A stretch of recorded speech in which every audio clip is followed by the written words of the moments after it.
I'm Johnny Smith. I'm Richard Porter. And this is Smith & Sniff, a podcast in which two friends talk about cars and many other things live.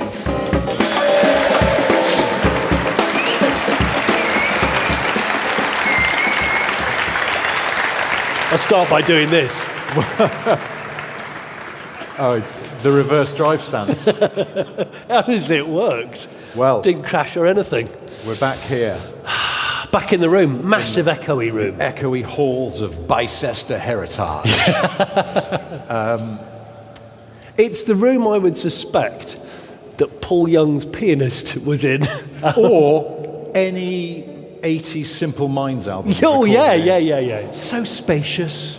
So much Just space. Lovely space. Before we go on, I've meant to do this in the last episode, but I went to a car pageanty thing.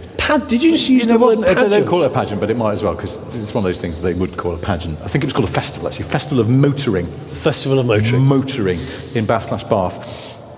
And in the programme, Yes. there's an advert. Now, I mentioned a few weeks ago on the podcast that I saw a man in Bath with a Saaby face. And he was driving a Saab, thankfully. Otherwise, it'd have been hard to spot. Saaby face. Now, since then, I've become slightly obsessed with the fact there are a lot of Saabs in Bath. Really? Yes, it's a Saaby town. And I couldn't figure out why.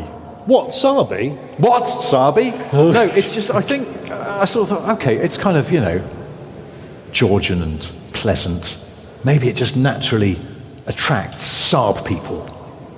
But then in the programme of the Festival of Pageantry, or whatever it's called, there was that advert.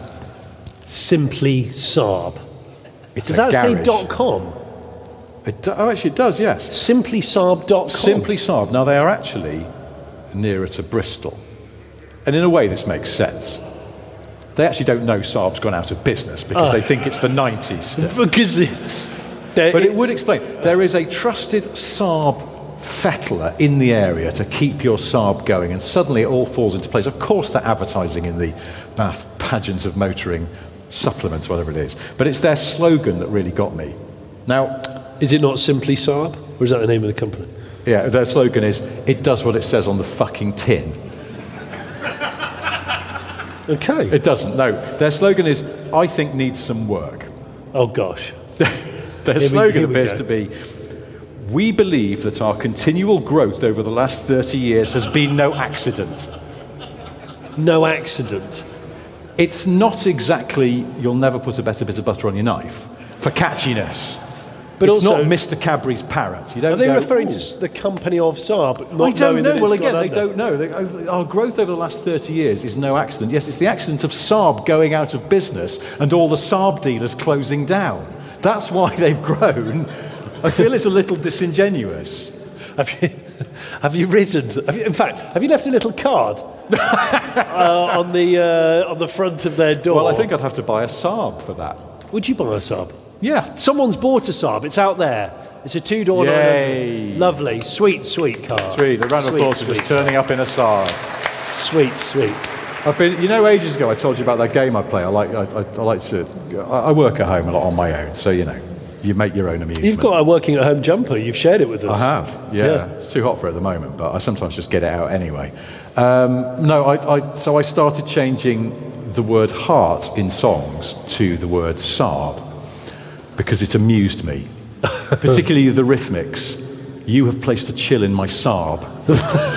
Because if you imagine it's Annie Lennox singing it to an air conditioning specialist who's just regassed her 9.5. I'd be pissed right off about that. It changes the tone of the song, but it's quite good. Anyway, I was listening the other day to the radio, and Borderline by Madonna came on. I love that track. It's a great track. But it gave me a new game. Now, it's not as neat as Heart and Saab because it's not a half rhyme. But fuck it, I do it anyway. Okay. Because I work at home a lot. Yeah. You just replace the word love with the word Saab. What? Because in Borderline, that gives you keep on pushing my Saab over the borderline. And from there, you have boundless possibilities. Saab. What is Saab, for example? What, by Alison Moyet? Yeah, it could be by Alison Moyet. The Power of Saab by Huey Lewis. or Frankie Goes to Hollywood. Well, you just simply get the tech specs out and you just start reeling them off to Huey Lewis, and his news. Yes, and his news. You can't hurry Saab. You'd go straight to Vigan, wouldn't you? You just go straight to Vigan. For the power of Saab, you definitely would. Yeah. But you can't hurry Saab. That's different. That's like a low pressure turbo one. You can't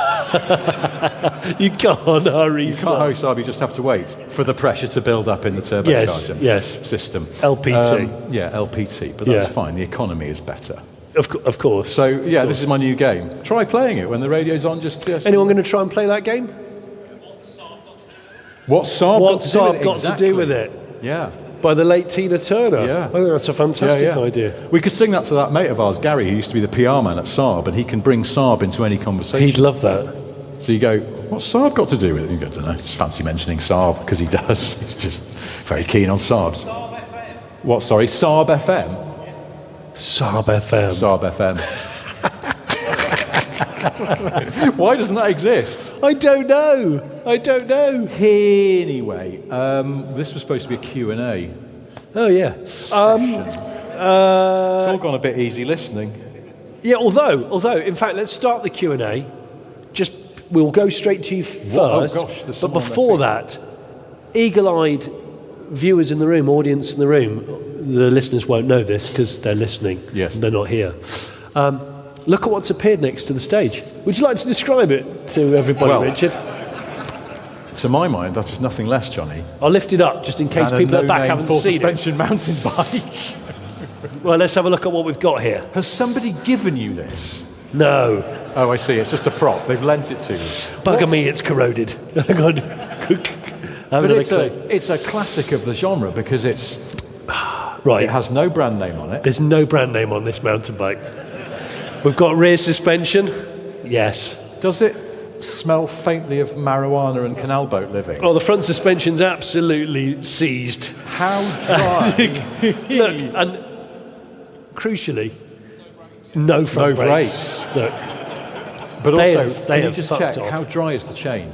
Oh, the chain's as dry as a witch's teat. Hang on. Oh, yeah, absolutely.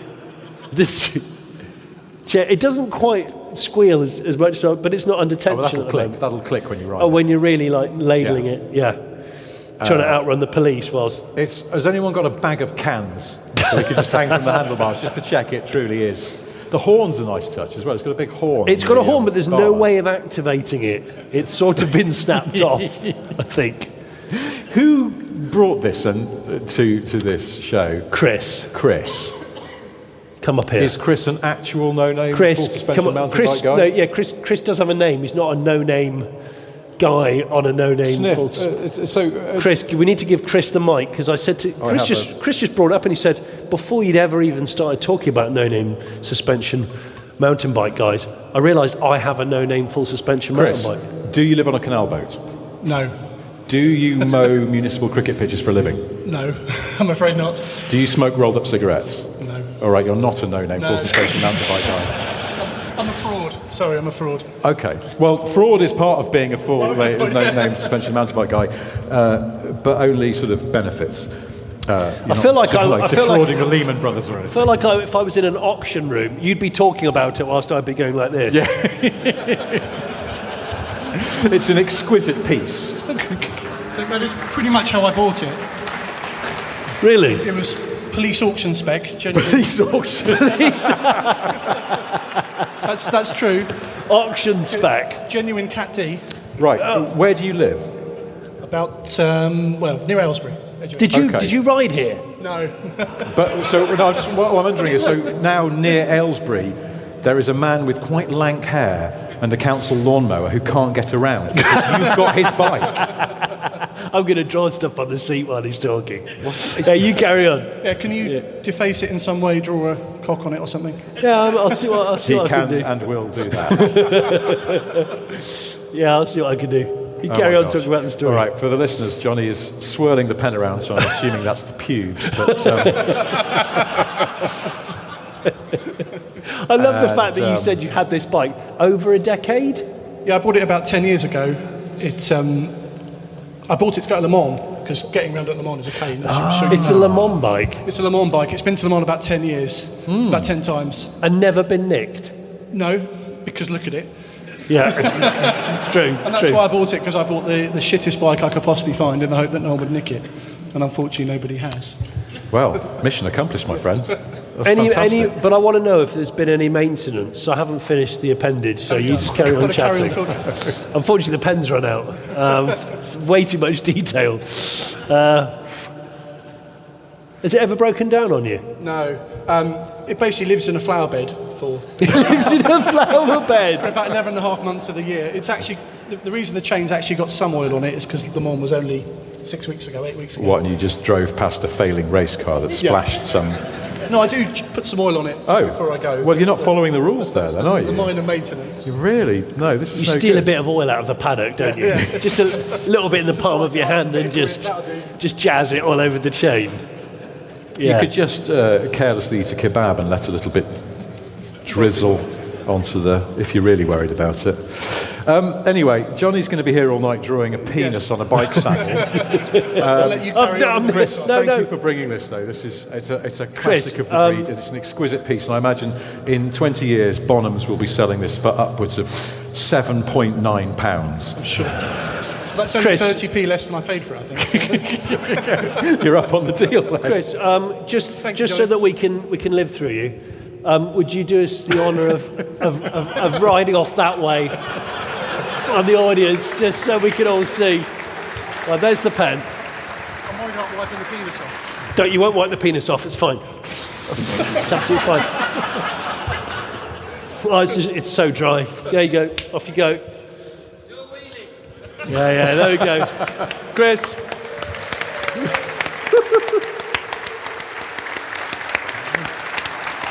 There's no name on that. There is no name on that. Okay, so question. There was a chap at the back who immediately threw the hand up. Right. We must go to him. Here we go. Aforementioned mini club vans we've got are the most useless van known to mankind, because you can't get anything in them. What would your most useless commercial vehicle be that's completely inappropriate for what it's designed for? Ooh, most useless commercial vehicle. Like, does this have to exist, or are we imagining it? The most useless commercial vehicle. Otherwise, like a Ferrari Boxer van. Commercial. The most useless commercial vehicle. Well, they used to make, they do still make, don't they, sort of small hatchback vans, but I suppose they've got a use if you just have like a little patisserie. It really depends on you. The little Piaggio Ape municipal garden spec, they used to have them in the 80s all around Taunton. They used to always have a rake hanging out of it at a jaunty angle that would hurt you if it went past you. Because it's just driven by guys that really didn't give a shit. Very slowly. So I think that they're fairly useless. Do you ever see those? They didn't sell them in this country, but you used to find them, I think, in France and in Ireland, where there was a tax benefit. They would do like a Renault 21 estate, but it'd be a van version for tax reasons. And some of them, I can't remember if it's the Renault or the Citroen BX, it would still have back doors, like a Discovery, Discovery's vans have. And you think, that's really handy, because you can get to your load through the back. But presumably to comply with the tax regulations, they would have prized the back door handles off. So you've just got fixed back doors. And they look stupid. Yeah, I used to see these around all the time. So I think Peugeot 405 as well. That would be my vote, just because it's a sort of idiotically compromised estate car. 2 more from them later. Do we have another question? I'm just You're being central prejudiced, Richard. Yes, I am being centrally prejudiced. Would you rather do the Paris-Dakar rally in an Austin Ambassador automatic stuck in 3rd gear with the heating on max, or drive a Gordon Murray T50, 4D plates optional, on your favourite piece of road, but your passengers are Nigel Farage and DJ Khaled?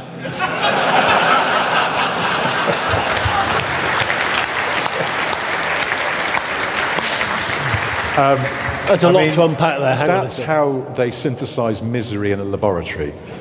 Either way. Did you say so? It was the Paris-Dakar in an Ambassador Auto in 3rd. Yeah, and the heater stuck on. Heating stuck on full, or a Gordon Murray T50 with 2 passengers of whom you're on your favourite road, and it's Nigel Farage and DJ Khaled. Oh gosh. Oh, God. Khaled's got a guitar. guitar. Sugar Plum Fairy, that would Well, be no, hard. hang on a minute.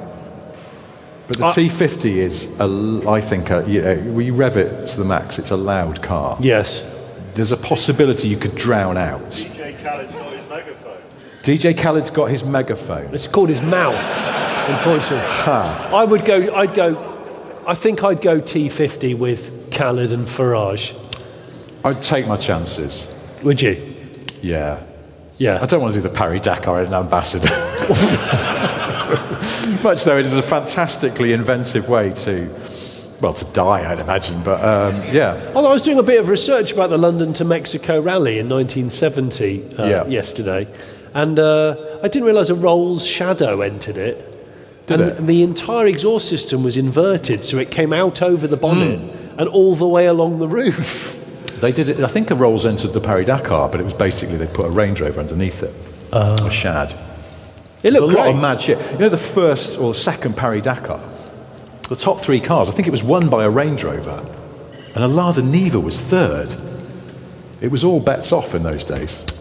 Fantastic. Fantastic. Right. Do we have another question? Go left or right, Rich. Rich. I'm not going to be centrally biased. I'm going to go. Look, there's one over way. there. One over Okay, there. I'm going. When I say there's one over there, I mean it's a person in the audience. Just make it sound like I'm hunting or something. That was you who had your hand up, wasn't it? I feel like I'm approaching a man who may not have had his hand up. Steam rally season is upon us. I know. Absolutely. So you've been and looked at the stationary engines, and they're filth and goose fat. Yes. And now you're moving on to the harder stuff. There is a row of vintage tractors. Some of them are Ford in the blue. Some of them are Massey Ferguson in the red. Some of them are John Deere in the green. Yes. What colour tractors are you guys heading towards? What are you gravitating to? It's a conundrum. Shit. So You might as well say, how are you voting in the next general election? No. It's going to offend somebody in the room. No. It's going to offend someone. Steam Rally. There are loyalists. I Well, know this. There are tractor loyalists. Well, I did the narrow gauge railway yesterday, just as a simple warm-up act for the Steam Rally season. Just because I knew what I was going to get myself into. Didn't see any goose fat, but I saw a lot of pistoning. Okay. So and obviously steam. So I'm thinking on the basis.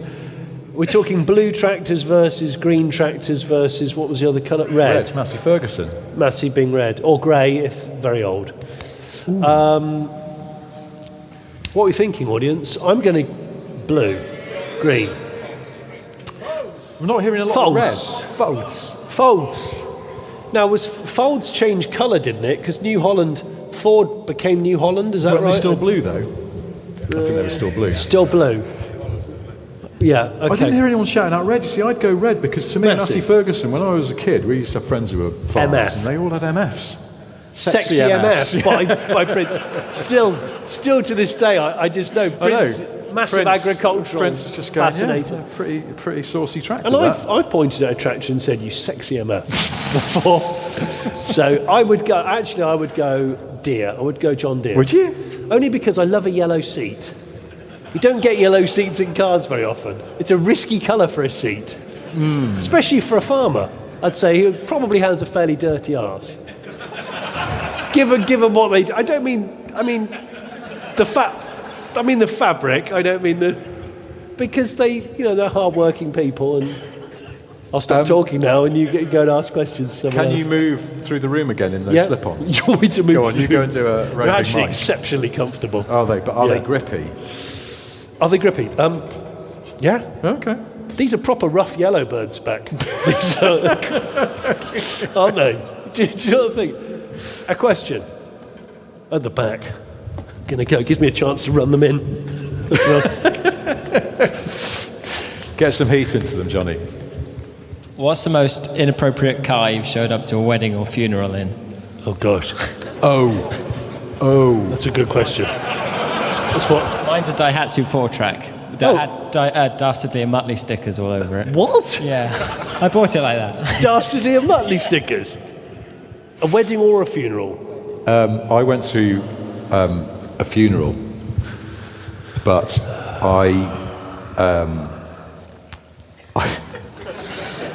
Is this funny? This is not terrible, but it's just that it does kind of make me shudder a little bit. That I was working, it was when I got my first job on Top Gear.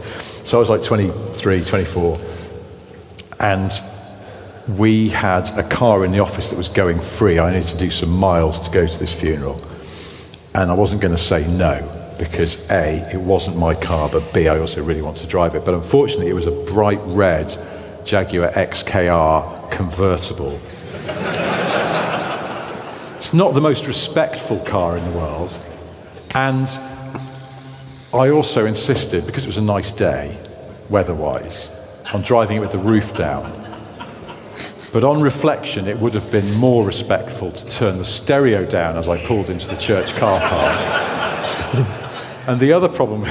You weren't listening to like Simple Minds Alive and Kicking or anything. I can't remember what I was listening to. No. Probably like really aggressive drum and bass or something, I don't know. But also, I think I blew the fuse on the driver's electric seat. What? Whilst trying to let some... Because that's the other thing, I turned up with 3 other people in the car. And in letting somebody into the back seat, the electric seat stopped working, so I had to drive it like completely hunched over the wheel with 2 other grown men in the back seat in suits, and we were all a bit, whoa, we're in a first of all, oh, we're going to a funeral, sorry, forgot about that. So it wasn't the most elegantly respectful thing that I've ever done, I believe. I don't think I've ever been to a funeral in a disrespectful car from memory, but what I did do is I remember openly whooping and being impressed by the fact that it was a Frog Eye Scorpio hearse that pulled in. And then I realised I'd said it all out loud, and there were loads of people there because it was coming in, and I was like, shit. Okay, going. And I went in. And, oh, it's a Frog Eye Scorpio. I just went. Sorry.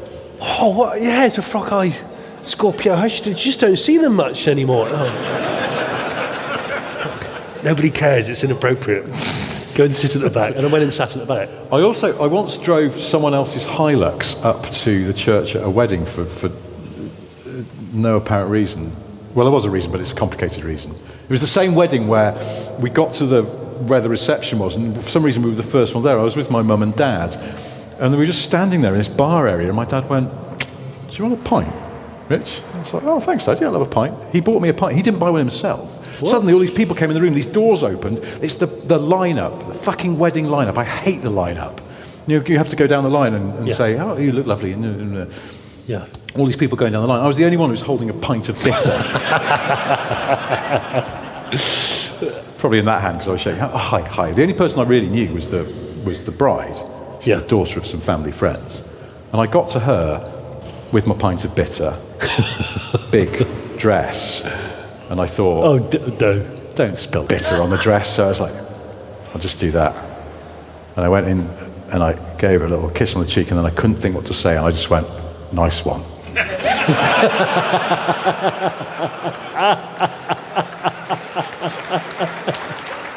Nice one. And that was about 25 years ago, and it still haunts me. In your head, it was still Britpop era, wasn't it? Well, it was Britpop era. Oh, well, there we go.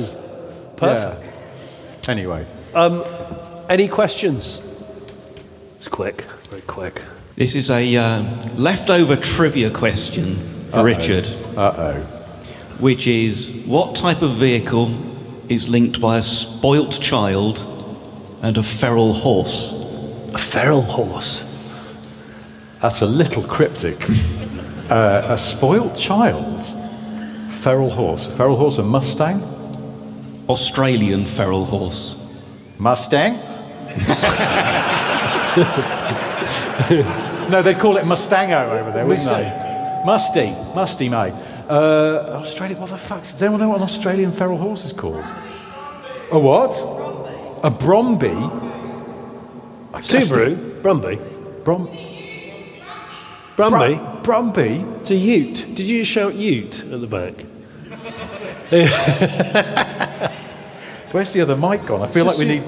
Subaru Brumby. Subaru Brumby. Brilliant. Spoiled child. Oh, Brat. Brumby. It is in Brumby. It's the Subaru pickup. It's the Brat and the Brumby. The Brat and the Brumby. Was it only called the Brumby in Australia? And Brat everywhere else? I think it was just in Australia. Just in Australia, yeah. Do you want some supplementary Brat trivia? Please. Oh, of course. Never sold in Japan. What? Never sold in Japan. It was like there was this chain of And watts Johnny, going down there. did you like the Aston fire up? I did. It's for sale. Find another. Right. There's hands. You going. run this time. These Right, shoes. I'm going. Are they not warmed up? Yeah. Where are we going? I don't want to use them all. I want to There's a save hand it for the still quali up over lap. Yes, sir. When I was 16 and I was a YTS student, I often used to get a lift to work with a chap, and I was really impressed that he could roll a cigarette with one hand whilst he was driving.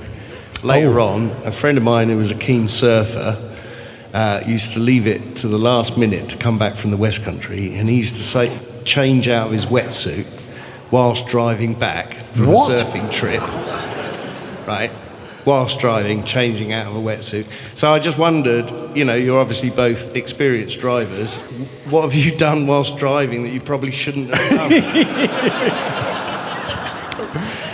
Johnny, I feel like you should field this one first and better than me. Things have happened over the years. Let me tell you. Or not. I tell you what, one thing that happened is, and I might have said this before, and I've never told Porsche this. I was borrowing a brand new Cayenne, and I was going for a weekend away or a week away when my firstborn child was extremely young.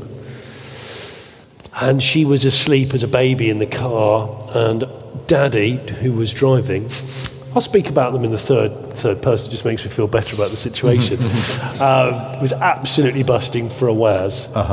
And I went to pull over for a wares, and my wife went, "Don't you dare pull over." What? Because she'll wake up. She's only just gone to sleep. We've been trying to get her to sleep for hours. So I'm like, well, got like another 100 miles. Oh, God. So I managed to probably crack another 30 miles. and then it was like, we really need to talk about what happens next. We need to talk about Daddy's Bladdy, because it's about to burst. And so what happened is had exceptionally large, say, 1.5 litre bottle of water. That was all jettisoned out of the window on the passenger side because we had bigger fish to fry. And fair dues, my then wife said, "I'll hold it." Oh, God. "I'll hold it. Just drive neatly. Don't make a mistake." So she held the bottle, just so you know. So I drove carefully, consistently, no harsh braking, child remained. Is this like the Jackie Stewart ball in a thing on the bonnet? I don't know if Jackie Stewart's done anything like this before. I don't know. I'm wearing Jackie Stewart's shoes, by the way. Yeah, it went really badly, and it went really badly, and I know the reason why, and I won't go into all the details, but basically, like air-to-air refueling in an aeroplane. Yeah. It just didn't quite work, and there was an awful lot of overspill. Yeah. And I had to clean the Porsche really carefully. Any other questions? Any other questions? I will just add that I can't think of anything except I just remembered that there was a photographer, a car photographer that I sort of vaguely know, I think was once in sort of slow-moving traffic on the motorway, and he was really, really bored. Bored, really bored, kind of stop-starty, but then just kind of trickling along. And he thought, I wonder if I can work the pedals with my hands. And the answer is yes, you can, but you will crash into the car in front. Do we have another question? Let's just go. And I've told you in a previous podcast when I finished painting my car on the M5 when it closed because of an accident. I was on my way. Finished painting your car? I was on my way down to a festival. I was with an ex-girlfriend many years ago, and I was in my camper van. And 2 days before, I'd painted most of it, but I'd run out of time. Yeah. It was black. It was matte black. And I'd not finished the front end. So I took all the paint with me and I said, I'll paint it at the festival or whatever. And we got stuck in a huge traffic jam on the M5, big traffic jam, boiling hot day. I just thought, bollocks. What's the worst that can happen? I'll finish painting my car. I genuinely got out and started painting my car on a motorway. And I was getting really into it, and then of course it all starts moving. I've got the paints out. Lots of flies stuck to the... So you painted it matte black? Painted it chalk black. And then you parked it against a matte black surface, so it was a comma chameleon. I'm just going now. I'm just going to go out that door. Do we have any more questions at the back? Keep we have walking. one over here. I keep can walking. See somebody, but I can't get to them. Hang on. Sorry, I'm going to come through here. Have the microphone. With MG going from strength to strength with the EV range and Triumph with the concept car that they revealed, first off, do you think a British Leyland revival is on? And B, how would you make that happen? That's an excellent question. It hadn't ever occurred to me that British Leyland is playing the long game. Just keep your heads down, lads. Give it about 30 or 40 years till them Chinese blokes come up with some EVs we can make. You should be wearing the jacket when you say this. I know. How are they going to make it happen? So what do we need for else to come back? We need Rover, which is was back for a bit with Roe, wasn't it? And American rappers still refer to Range Rovers as Rovers. Oh, So Land in their Rover's head, still Rovers going, so still they're exist. good. They're like the bridgehead. Okay, so then we get, Triumph. Triumph's still owned by BMW, so they've given permission to that company, Machina, I think it is, who's done that Triumph concept, but that's kind of interesting. MG's back. What else do we need? Austin. Yes. Okay, well that's... Riley? No. Maybe. Well, they kind of weren't BL, because they'd sort of been They were phased all out. We just BL, need weren't Austin. they? We maybe need a bit of Morris. Which... Jag. Well, they're still around as well, aren't they, sort of? Jag's still around. So, they're around. It is. This is happening very quietly. Yeah. And I, for one, welcome our new plug-hole badged overlords. I can't wait for... They'll slowly just move to achieve the singularity of those dealerships where they've got far too many cars to sell, basically. I never clocked that it would the BL badge looked like a plug hole until about 2 years ago. Well, some people call it the flying arsehole, but it's still the same thing either way. It mostly looks like a plug hole. It does look like a plug hole. And it's due a resurgence. It can come back now. It's fine. We just need to get... I don't know. I suppose probably SAIC, who own MG, could just buy Jag Land Rover, buy the rights to that Triumph concept. Yeah. And slowly but surely... we achieve our aims. Sorry, I've said too much. Is there another question? That was quick. Just not you at the front. You were a little slower. I'm really sorry. It was the guy behind you. I'm sure everyone's had a go at left foot braking. Has anyone had a go at right foot clutching, or is it just me? Your dad isn't a photographer who wants to drive with his hands, is he? No, that's not okay. me. Just checking. No, I've never tried right foot clutching. Right foot clutching. I'm getting on. Feels a bit better. Right, I don't feel natural. I don't like it. I've done. The right is the one on that side. I've done left foot throttling. Have you? Yeah. What, like in a Model T or something where all the pedals are in the wrong order? No, I'm just trying to think. I've driven an auto with just my left foot because I got bored of just using my right foot.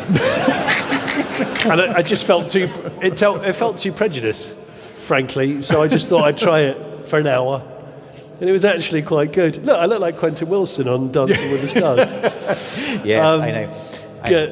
Yeah, it's tough though, and it's not recommended. No, I've never tried that. I remembered, as well as the photographer who tried to drive with his hands. I can't believe somebody tried to drive with their hands. Well, you know, the bored mind is a dangerous place.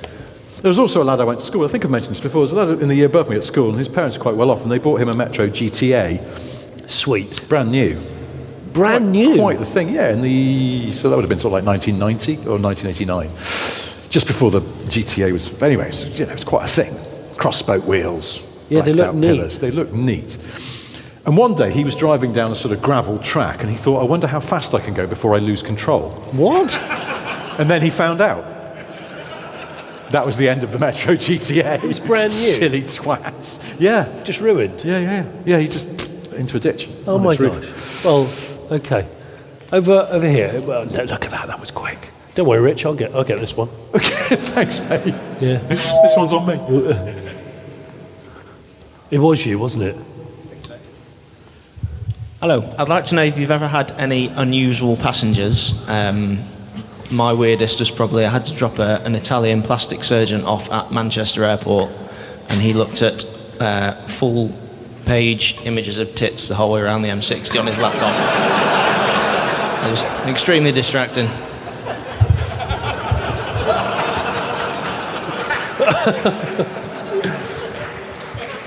Right. Mostly the after shots, not the before shots. The after shots. Oh, thank goodness for that. Because otherwise it would have been a bit pervy, right? Yeah. Okay. Strangest person you've had in the car, was that? Oh, gosh, these are difficult questions. These are really difficult questions. When I got my first job on old Top Gear, I also had to insure my car. My first car, Ford Ka. Yeah. And they said, what do you do? And I said, well, actually, I just got a job in television. And I was quite pleased about it. And they went, oh. This was in the days when you used to still just phone up for insurance. They went, well, that changes things because it puts you into a different risk category. I don't understand. Well, no, it just does. But also, we have to ask, will you have any famous people in the car? Famous? Famous. It was a Ford Ka. When I was 23. And I was like, what do you think I'm going to be driving the Rolling Stones around? Of course there won't be any famous people in the car. About 3 or 4 weeks later, I found myself giving a lift to Quentin Wilson.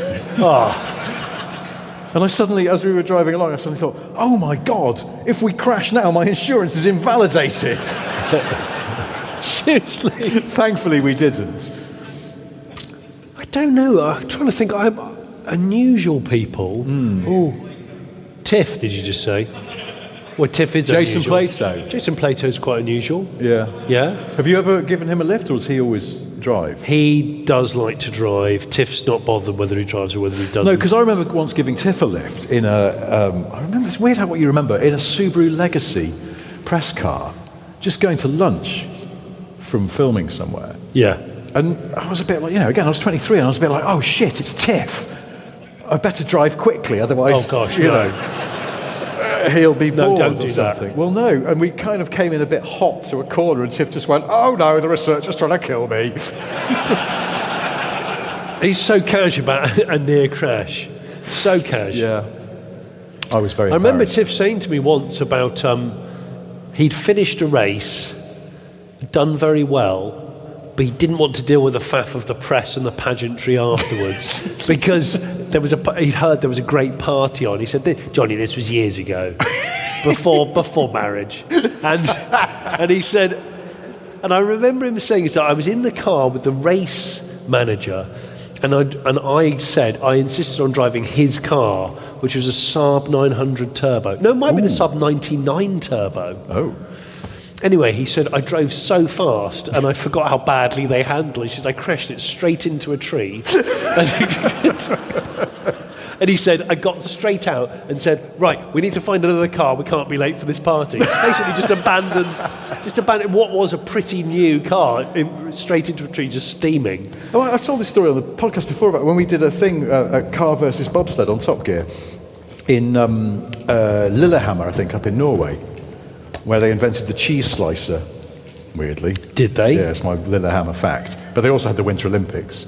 Yeah, I was going to say that's a little better. That was known. a little more relevant to their skill base, which was having a lot of snow. And we did a bobsleigh thing with Henning Solberg, Petter Solberg's brother, driving a rally car.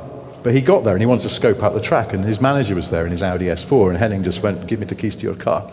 And off he went down the track, and they heard it go, rah, rah, off down the thing, and there was a bit of a pause. And they were just standing there waiting for him to come back, and suddenly just saw him walking back up the track. And he just went up to his manager and went, I've crashed a car, we need another car. That was it. Racing drivers, man, they do not give a shit about the hardware. No, it's just hardware. When it's broken, get me another one. Yeah. You're absolutely right. I have been in the car with. I've been in the car with animals, some quite strange animals before. I know that much. Like how strange? I picked up what I thought was a dead squirrel once. Why? And I wrapped it in a coat and put it on the back seat, and Why? It woke up. Because I don't know why. I actually can't remember. It just felt, and it was bloody alive, and it was really not cool with the fact that it was the back of the car. So that was quite I've strange. heard this about squirrels in confined spaces. They are not cool.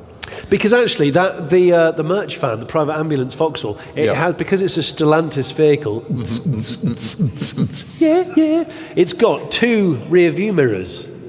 It's got one for children and cargo, Yes, they do that, don't and one for just looking out the back of the car at, people tailgating you. The squirrel you're taking. Yeah, to squirrel and casualty. the cargo mirrors a little bit more curved, Yeah. so you can keep a close eye on. And I didn't have that when I was carrying a squirrel. So what? The first you knew of it was you were attacked by a squirrel. I just heard some thrashing of fabric. And then you have to do the driving and looking back thing, which I can't stand. You do it a lot when you have children that are really young because you think they're going to chunder or they're going to cry. Yeah. You do the looking back a lot. It was awful. All right. Awful. Best ask another question, I think. Yeah, I think so. I just saw a hand go up. No, over there's there. one. Where are you going? That's the first hand I saw. Go on. So, I was going to talk about people that cut cars up and turn them into trailers that match their own cars. Isn't it a really shit idea? A2? It's quite a shit idea, isn't it? No one's brought one tonight, have they? No. But it is, though, isn't it? It's too heavy and it doesn't really do anything. Anyway, your question. If you could design your own model village, what would be in it? I don't know. Richard? Oh, God, I was hoping you could answer because I was thinking. I don't know. Honestly, I'm stuck. I don't know. Would you just cut a car in half and make it into a trailer? Cut a car, hurry up and turn it into a trailer. Did you see that Audi A2 that someone had done that to? Yes. And I thought, did you see it? Because I thought of you, and I thought it's a lot of work. Well, it would be because it's aluminium. Yeah, and they've made a front bulkhead. Yes. Which looks shit. And I don't know if it was aluminium or if it was like they just. I think it was just plastic. Yeah. Yeah. Which is. I did. Which is dog shit. No, I did. There's that guy who's done it with a Rover 75 as well. And he turns up at all the Rover 75 events that you'd imagine someone with a Rover 75 would turn up to. But is it half the car or is it 3/4 of the car? It's half. It might be a pickup. I'm trying to remember. Like he's taken the roof off as well. I've seen caravans. I've seen unusual caravans. What? Trailer. There's an NSX trailer. But hang on a minute. The engine is back there. Explain yourself, Lewis. And don't use the C word this time. So there's a guy, I think in America, who's got an NSX, and then from essentially the halfway up the A-pillar back, or maybe a little bit further, like behind the seats back, where all the engine and stuff is. Yes. As an attachment. I don't know if it works as a trailer or if it has a drivetrain or anything. Is this one of these NSXs that's based on a Ford Cortina? Yeah, it'll be that one. Yeah. Okay. Does Witter make a tow bar for an NSX? Witter. Witter the yes, tow people. yeah. Not to be confused with Rick Witter, the lead singer of Shed 7. Oh, God, someone's showing me a picture. It's got a roof tent. I mean, that's... Yes, but also no, would be my answer to that. That's amazing. You couldn't see that. It's got a roof tent on it, but it's the back of a first-gen NSX. It's obviously a massive car crash victim.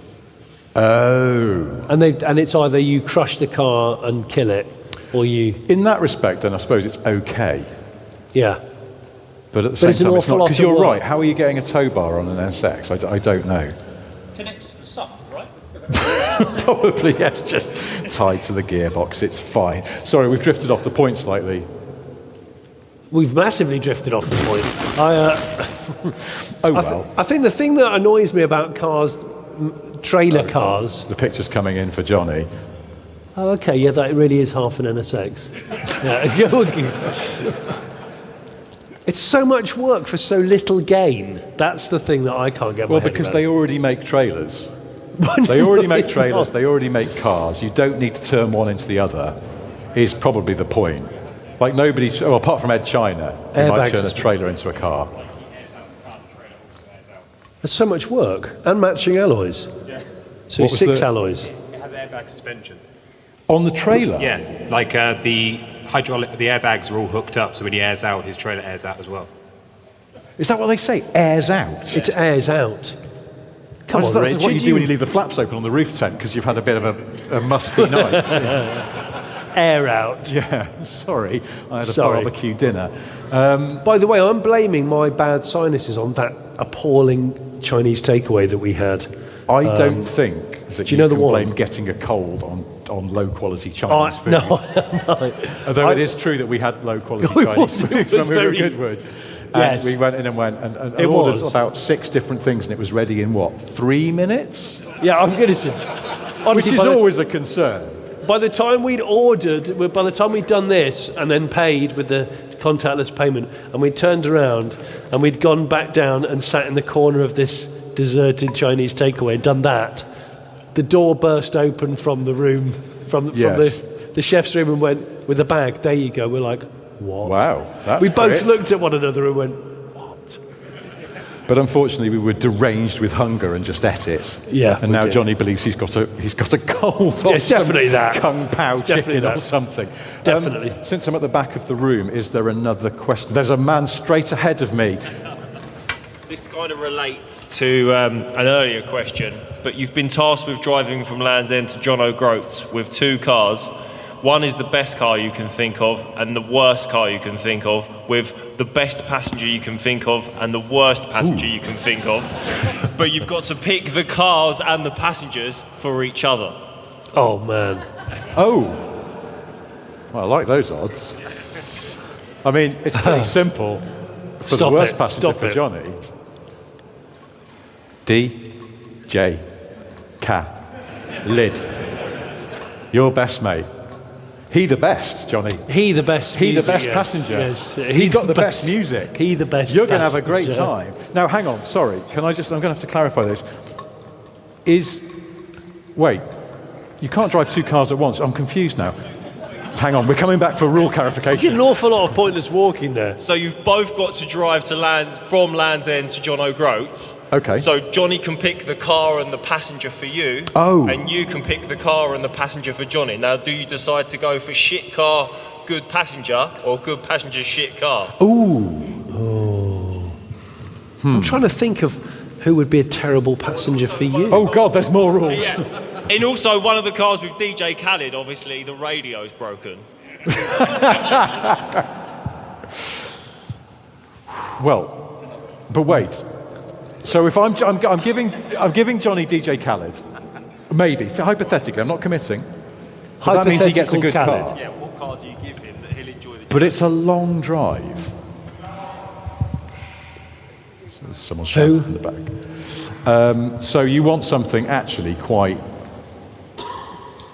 Like, I think you would quite like, say, a Porsche 911 GT3. Well, I mean, it would be okay, absolutely. You would have to goose fat Khaled to get him through that roller coaster. Unless you said with UB40, in which case there's simply not enough room for them. Well, hang on, because I would have a problem with UB40. Okay. Doing their sort of light reggae for however many hours that would take. Reggae, hang on, Superleggera reggae? It is Superleggera reggae. So, could I say book a Vauxhall Vivaro Life private ambulance? But that's not a car you would choose for a long journey if you didn't have to. If you could have, for example, a 288 GTO. Yeah, yes. But you've got some kind of incessant ring piece in the passenger seat, like DJ Khaled, or I don't know. I'm trying to think of someone who you'd find really annoying. Who I'd find really annoying? Yeah, you. I think for that length of journey, I might struggle with Jerry Halliwell. Yeah. Because she talks a lot, doesn't she? She talks a lot. And yet says nothing. Yes. Is my impression. I don't want to speak ill of her. No. I'm sure she... No, that's right. I'm sure she is lovely. And what are you in then? So you're with Jerry? Well, so I would go... I don't know, we were talking about Porsche 959s earlier on, weren't we? Yeah. I might take my chances on a 959. Only to take my chances because I may just drive it into a motorway bridge support because Jerry is going, well, the other thing is right, because I think the thing about clouds is they're very mystical, aren't they? And just go, fucking shut up! You've been doing this since Devon! Stop it! We're not even at Hilton Park Services! It's not exactly the question that you asked, but I've never actually driven from Land's End to John O'Groats. But you know what the biggest peeve, the stress that I have when anyone who mentions that is you've got to get to one of them to start. Yes. It's an underrated part, because I have done that. Fucking hell, what a waste. You just go, I've already done a massive journey, can we just knock a bit off? Because I've already done 400 miles. So is there any negotiation? Absolutely. I know that Land's End's dismal because I have been there. Yeah, I mean, it's a pointless part of Cornwall. No disrespect to anyone from Land's End. But is anyone from Land's End? But people only go there to stand by the sign, and then they realise it's dismal, and then they go home. So therefore, I don't know what John O'Groats is like. But I bet it's more jolly than Land's End. I have a supplementary question. Are we going in convoy? You're shuttle running now. Set off at the same time. We can set off at the same time. At the same time, but one of you has to put up with DJ Khaled Okay. in a shit car, and the other one has to put up with. I didn't hear who you said. Sorry. Jerry Halliwell was my possible placeholder. So Jerry Halliwell. Yeah. What am I in? Technically, it should be good car, shit passenger. Shit car, good passenger. So, yes. All right, so hang on. I'm gonna. But we can't. It's got to so complicated. We can swap over, or we can't. No swapping. Oh shit! No swapping. See, I was going to go Deu Lanos, but then I don't know. Who's interesting? There's loads of people. I'd have David Attenborough, Neil Tennant. But although he'd probably go, I'm sorry, could you just pull in to Knutsford Services? I want to get out. I'm bored of your questions about synthesizer pop music. I don't know if David Attenborough's a good passenger. He might not be a very good one. He's quite old now, so he probably have to stop quite often. It's okay. I've got 1.5 litres of water that I'm willing to tip out. And because you're an old man and a lovely man and a British institution, I'll hold the bottle. What an honour. I think it would be an honour to hold it. It would. For Sir And David. I would just totally normalise the situation by talking about manta rays. So what if he went, I fucking hate manta rays? I'd go, yeah, so do I. Anyway, talk about sharks instead. I always wanted Attenborough to just do sort of like Attenborough Unleashed. Attenborough After Dark, where he just goes, look at this. Wasps and rats. Yes. What a pricks. Absolute bellend. Have you ever seen such a show-off tit in your life? The fucking peacock. I hate them. They are, though, aren't they? They are twats. Peacocks they are are show-offs. Twats. Absolute twats. There's one on the roof of a shed near my office. Properly goes for it. And it does the sideways shudder as well. Wanker. Real slow sideways. It is a wanker, isn't it? But if you showed it the front of your Vivaro van, I'd like to see him putting his tail up at that. I mean, I am against animal cruelty, but do you remember when we used to do the Smith and Sniff videos and we were in Bulldog Services in the corner, like we usually do, and we just watched the world go by, and the ambulance came in with a pheasant in the front grill that was still alive? Yes. Do you remember? Oh. And we both just went, ugh, it's a pheasant and it's still alive. And then the paramedics realised it, but then they were like, oh, you realise they're people paramedics. They're not necessarily, they haven't got the right kind of, They just ECG got out and they machine for stood a there pheasant. and they kind of went, Clear! Yeah, feathers everywhere. It was all very awkward. Yeah, it was a bit awkward. Have we got time for one more question? One final question. It was straight there. So, my husband, Simon, Hi, Simon. once stitched me up by sticking a big Power by Fairy Dust sticker on the back of my windscreen. I hated them. And I didn't notice until I was kind of far into my journey. So I thought, that's got to come off straight away. But each individual letter was stuck on, so I had to drive around for the rest of the day with a sticker on the back of my windscreen. So my question is, what have people done to stitch you up in the past? Stitch me up? Oh, gosh. Car-wise or just in life? I don't think we've got that long. I still do write for Evo magazine, but those stickers are terrible. I used to work in their office, sub-editing the magazine, and deadline week. And one night we'd stayed late getting the magazine put to bed, and then I was really tired. I got into my little Ford Ka, it was still my car at the time, just bashed back down the M1 to get home. And it was only the next morning I discovered that one of my colleagues from Evo, I won't name him Richard Meaden, but he had put the sign from the disabled loo at the Evo office on the back of my Ford Ka. And it occurred to me afterwards that if I had broken down, I imagine I'd have got like the full SWAT team response, because they'd have gone, "He's a wheelchair user, we have to help out." And it wasn't. It was just Meaden being a prick. Because he was mocking my Ka in a slightly politically incorrect way. So yeah, that was the first stitch-up that came to mind with sticking things to a car that you don't notice. I'm trying to think if someone's filled my car with balloons before. But it's such a large amount of balloons. I mean a large amount, say 100 balloons. To the point where you can't see the inside of the car anymore. And I didn't want to litter, so that was really difficult.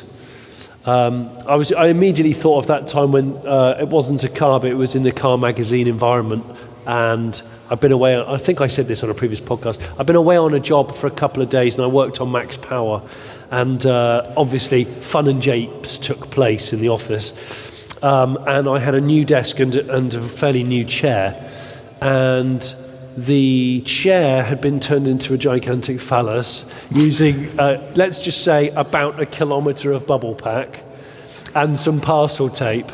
And I have photographic evidence of this. Yes. And the mouse had been turned into also a phallus of the computer. And a large thing had been drawn in very wide, I'm going to say sort of Rolf Harris style cartoon drawing pens. Oh, yes. On my desk. And I got into work oblivious to all of this and had the HR lady, Lynn, just there immediately, just going, "We need to talk about this, come and follow me." And she thought I'd done it to my own desk. Of course I've done that to my own. I said this, of course I've done this to my own desk. It's a brand new desk, I've drawn a gigantic blue dong on it. Because that's what everyone does, isn't it? And bearing in mind my desk is about 5 foot wide. It's quite a... So, do you know what she did? What? She made me Brillo pad it off, which took about an hour and a half, and then I had a Brillo padded shape of a dong on my desk for about 5 years. It's just the same, but Brillo padded out. And in her head, she'd won after that. Well, that's the role of HR. And that's that, yes, exactly. So, right, well, we should bring this to a close, but before we do, I have 3 things to tell you. The first one is that Johnny has a solo YouTube channel. It's called The Awake with Toothache Show, in which Johnny goes about his normal on-camera duties, but having been up all night with agonising mouth pain. This week, he's in Doncaster. He's been slightly distracted because he believes he's cracked a molar while driving a new Chinese EV called the Wow Wow Smooth Mouse. If that's not to your taste, because it's made up, there's always the Late Break Show, lots of excellent videos on there about cars. Second thing I have to say is, once again, thank you ever so much for coming out tonight to see this. It's disappointing at best. And thank you to the little car company for supporting us, dressing this amazing hangar at Bicester Heritage, putting some incredible scale cars on display. And thanks to everyone involved, the little car company, thanks to Lisa at the merch stand over there. Have I forgotten anybody else? Probably. Well, I was just going to say thank you, to Emily and Elspie, who did all the hard work in organising all of this. Including the AA signs on the road outside. The AA signs on the road. Third thing I have to say Don't steal them on the way out. It's generally accepted the most universally understood term in the whole world is okay. What? No matter where you go in the world, people will generally understand if you say okay. And okay is weird because it's not really a word. We've made it into a word where you spell it O-K-A-Y, but originally it was literally just okay. And it first appeared, I've got this written down because I don't know it, in a newspaper in the US, the Boston Morning Post, in 1839, as a joke. What? They wrote, "Everything is okay, brackets all correct." It was a gag that okay doesn't stand for all correct. And somehow it's been adopted universally as meaning all right. I remember there's little stickers in the corner of the Honda windows which says OK Honda. Yeah, yeah. And And that's the thing. It's used in places where our alphabet is not used. I always thought it was, this Honda's not brilliant. Yeah, well, it does sound a bit like... It's just simply OK. I think actually the modern Hondas just have meh in the window. Do they? Yeah, yeah. It seems they're all right. Yeah. Do you know what it's claimed that the second most universally understood phrase in the world is? I don't want to guess. I'll get it It's wrong. DJ Khaled. No, it's not. It's Coca-Cola. Is it really? Yeah, though I think that's claimed by the Coca-Cola Corporation of America, so they might be talking shit. But yeah, if you go to anywhere in the world, even though they don't speak a English or derivation of it, they will know Coca-Cola and OK. OK. Here's a song. Listen, everybody, thank you so much for coming to watch and listen to this absolute nonsense. And if you're listening, thanks for listening again to also this nonsense. Well, I haven't got three things to say because I've said more than three things. I'm probably going to live to regret the one about the KN and the pissing. So, thank you for coming and thank you for listening. Thank you. Good night. Goodbye. T-shirts, stickers. Mugs, T-shirts, stickers. Mugs, T-shirts, stickers. We might do hats soon, we haven't decided. This may come as a surprise, but Smith and Sniff have merchandise. You won't believe your eyes. Smith and Sniff have merchandise. Sadly, we don't do pies, but Smith and Sniff have merchandise. One day we might sell ties. Smith and Sniff have merchandise.